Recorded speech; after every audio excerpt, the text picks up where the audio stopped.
ekiri aluwa abana berwa babereddemu nga mbadde mbagamba badde ekyamalayo negunya nge neekuukako tugenda mukubala njagala nzirukeko mangunya tufollowing events ezokola zigenda zitya then kubanga masika tetusobola ku access nga biri Kampala naye whatever we do tukuba direct call oyi Kampala ne tubabulya ki ekitambula ne tubabulya ki ekiriwo. Whatever we are delivering, whatever we are giving you is first hand information. So mbadde njaba maliye wano katono nabawata kubidde simyange n'ekyankalana naye ekiri aluwa turn up is massive. Abana baluwa babereddemu, abana be actually bebereddemu, abana okuva linda bebereddemu eno tulabeko boda nga zisomba abakadde zisomba abalema nga zibatwala ku polling station. Wabula challenge tufunyeemu eno bangayi bafunye nnyo okutiisibwa okuva mbala tisi okuva maje ne police nga bagezaako bagamba nti wabamala okulonda bave ku zi polling station naye ng'ekiriwo mu Arua ekiriwo erira eyo kaweddemu dda. This region has been defiant all along.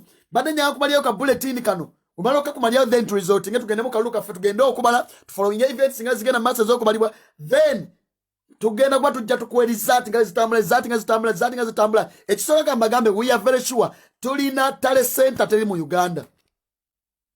Mu Uganda tulina mu tale centers bbiri I can confirm. In Uganda binaye bataddeyo byokujja ku internet badde kyebaagala okukola kwe flowing kwa result zino okozesa you vote. Naye we shall still use the direct calls okumanya result nga zitambudde bitundu ebyenjawulo kati tulina tale centers bbiri e Uganda. Tulina ne tale centers bbiri sinja kubulya we ziri for security purposes. Tulina ne tale centers bbiri ziri wabweru bwa Uganda kati tombuuza oba eri mu Africa nyamba buyambi tombuuza oba eri mu Europe tombuuza ebiri mu Middle East naye kyolina omumanya mu Uganda tulina mu tale centers bbiri nebweru w'eggwanga tulina tale centers bbiri era we zinaaweerya ssaawa if it is latest by morning tujja kuba tumaze okutegeera actual figures tujja kuba tumaze okutegeera outcome yaka n'akalulu tuve ku bino byokulina ku TV bwabwe musimanya bino si byankomeredde. So ebyenkomeredde mu birinde wano ssaawa yonna ebyenkomeredde mu birinde wano ssaawa yonna mu ssaawa ezitasukka 12 tugenda kuba tukubuulya percentage his excellence oba Kyagulanyi Ssentamu gyawanguliddeko akalulu kano. Tolinda bya Kyambogo, tolinda bya Kwen TV, tolinda bya ku BBS, tolinda bya ku radio zaabwe essaawa ya 12 ku makya ssaawa z'okumakya. Of course tulinawo predicted results tujja okuba nga zijja ziflowing in naye tunaatuukira ku makyenkya nga tumaze okutegeera outcome yaka n'akalulu byabaka mawalindira ebibye simanye ebyolw'omukaaga simanye ebya Sunday. By tomorrow morning I can assure you we shall give you the credible, the accurate and the real figures of this entire process. So musigaleko so byebye biri Arua byebye biri erira endala embeere badde bundi bujo ne Kasese mama omusiru yatadde abasibe beyakwatira abaana baabwe yabatadde engaloza abaana be Kasese ekiri e Kasese jogeddeko ne bwambaala ngambye ekiri e Kasese ebundi bujo basola ne batwala obulirwa obutiikingi abaana babalemesezza engeri gye babutwalamu ku polling station.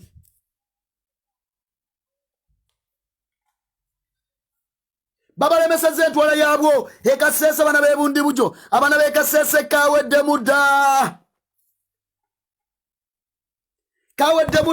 In fact ekibadde e Kasese abaana bakoze operation abaana bakoze slogan kick mu 7 out of Kasese abaana b'ebwamba bagambye ekintu kimu abagutonyo bagwaka his excellence oba Kyagulanyi Ssentamu Kasese fo Kyagulanyi bundi bujo fo Kyagulanyi yembeera gye tufuna okuva bitundu ebyenjawulo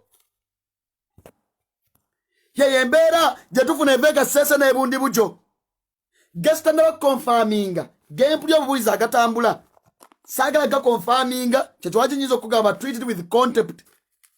I don't know whether it is real or propaganda kyetwaki ntegakaako kempulidde nti amagye gassa abantu 10 ettirinyi kyenkonfirmize mu Eastern Uganda eisingiro bali mu kkuba abaana bali mu kkuba abavubuka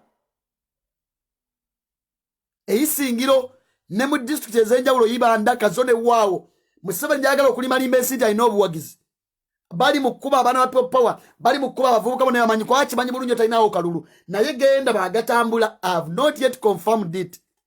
It can be either true or false. Naye agatambula gatugamba nti amagye gassa abantu 10 ettirinyi.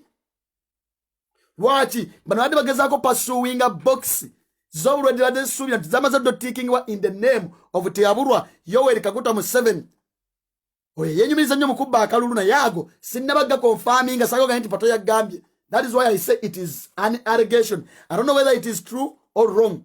So abana bali mu Western Uganda musoto ku information yeveyo na mwenaba reporting okuva Kampala na mwenaba ina agaliwo so mutoboli yachaka gwao na yenga as of now yembere lye Kampala yembere tambule Kampala gega mauli agava bitundu ebyenjawulo. The turn up is massive amidst political brutality, amidst intimidation, amidst okuyiganyizibwa. The turn up is 100% massive.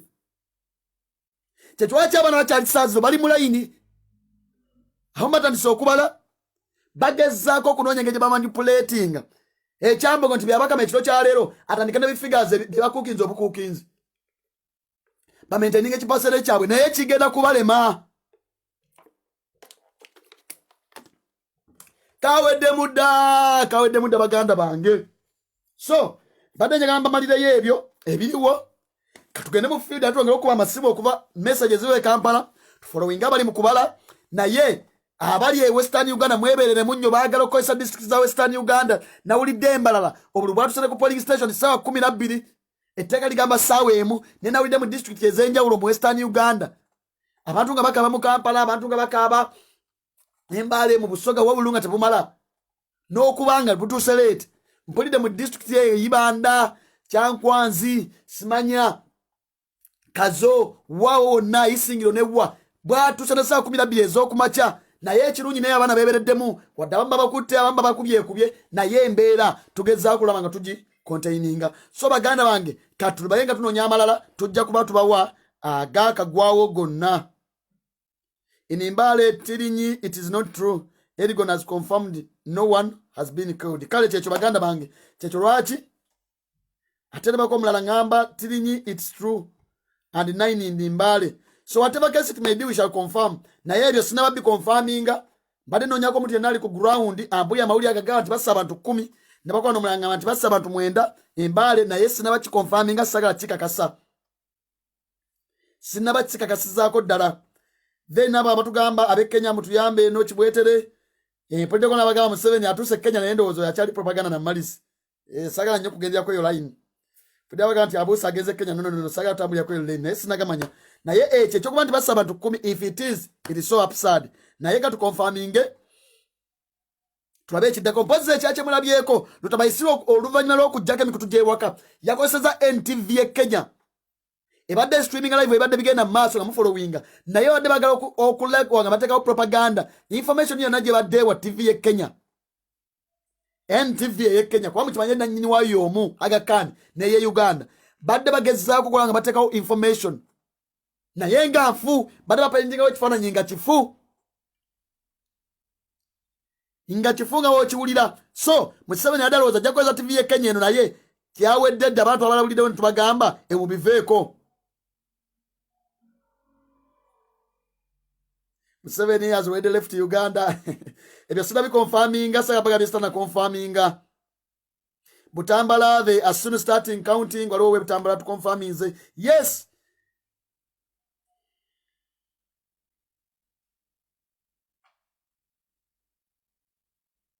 Waliwo abagala eby'emitiyana kyempulidde it has been massive. It has been massive. Turn up has been massive. Emitiyana yo kawedde mudda n'abakooba eye yasimiddwa dda. Kyekiri emitiyana afunyeko information eriyo bambulidde bubuulizi naye nempulidde ekirampozi ekiriwo ettololo banup members n'abano waliwo ngamba nti arrests of course arrests zigenda mu maaso naye bano batuyiriddewo omubiri. Results police abaga result tugera tandika okuzireeta ssaawa yonna naye mukimanye result ezisinga eziva mu bitundu ebirimu abalonzi abangi ebiva mu Kampala ebiva mu urban setups zigenda kujja ssaawa nga 2 ku lwaki abantu bakyali mu layini okulonda kuyinza okugwa ssaawa ng'emu.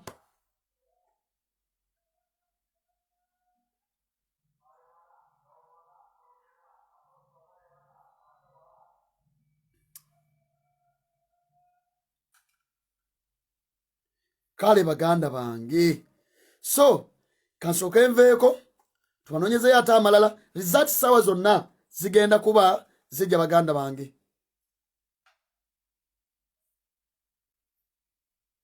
mbale it's not true erigoni kale noza singa ebyo kugenda baseya abantu 910 ayinzo kwekyali allegation kubanda bandoza erigoni ya confirming from one nebo nambe sheche twati nabaga isiza ga confirminga abagala updates okuva luwero kawedde mudda luwero twogeddeko n'abeeruwero in fact yes badaga luwero ne batugamba abantu bakedde however much wabaddewo direera mu polling materials luwero naye nga ne luwero nakaseke ensolo ku kizigo kweri omulimu onabo lutamaguzi onabo Brenda nabo Kenya onabo sekabya luwero na akoze bulungi nnyo amidizo kubanga lyo Salimu Sale yalese muwala we badde bagezao ku intimidating abantu abe nakaseke na chiwogo wawo nase muto na yembera tugeza ku nakaseta prida majega badega keza kuteka wembere yokulanga babira wakaru nakaseta dalawe nakaseta nese muto na yembera tugeza ku containing apozi banja kufuna ku namba ya mukanda wange kubacha ali busy